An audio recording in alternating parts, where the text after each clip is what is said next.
এই যে এখানে আমি রসুন, পেঁয়াজ, দারচিনি, এলাচ আর সরষের তেল একেবারে দিয়ে একটুক্ষণ ভাজতে নিয়েছি। এখন আমি দিয়ে দেবো এখানে সরিষা বাটা। এখানে অনেকটা পরিমাণেই সরিষা বাটা নেব। আসলে আমি মূলত এই আর কি মিষ্টি আচার তৈরি করবো। এখানে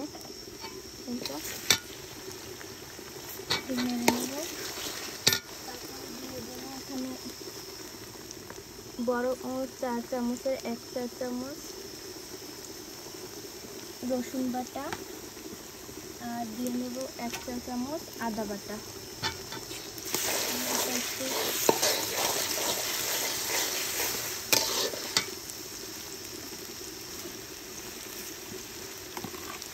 তারপরে দিয়ে দেবো পরিমাণ মতো লবণ, পরিমাণ মতো যতটুকু লাগবে।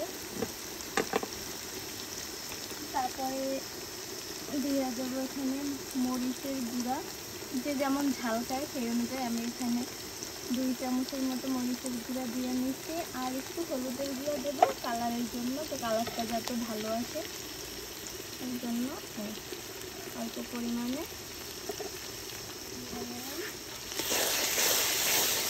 আর আমার কাছে এখানে আর একটা আছে, সেটা হচ্ছে যে দারচিনি আর কি বলে যে জিরা, এটা ব্লেন্ডার করা, গুঁড়ো করা, এটা 1 চামচ দিয়েছি। এখন যেহেতু মিষ্টি আচার, মিষ্টি না দিলে একদমই নয়। আর আমি এখানে মিষ্টি হিসাবে ব্যবহার করবো এখানে মিষ্টির ঝোল বা রস যেটাই বলেন না কেন সেটা আমি সেটা ইউজ করতে আছি। এই যে সেটা আমি ঢেলে দিলাম।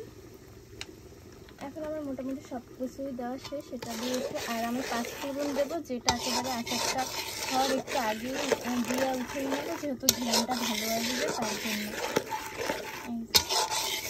আর আমি আগে আমটা সেদ্ধ করে একটু পানিতে ফেলাই নিয়েছি, যাতে টকের পরিমাণটা একটু কমে, যেহেতু মিষ্টি আচার সেহেতু একটু মিষ্টি ভালো লাগে, টক মিষ্টি ঝাল সাথে মিলাইয়ে।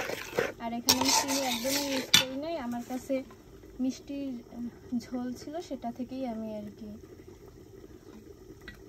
বানিয়ে নিলাম। অনেকে বাসায় অনেক মিষ্টি আসে যেগুলোর ঝোল আসলে ফালাই দেওয়া হয় সবারই, বাট সেটাই আমি আজকে কাজে লাগিয়ে দিলাম আচারের জন্য। এখন এটা একটু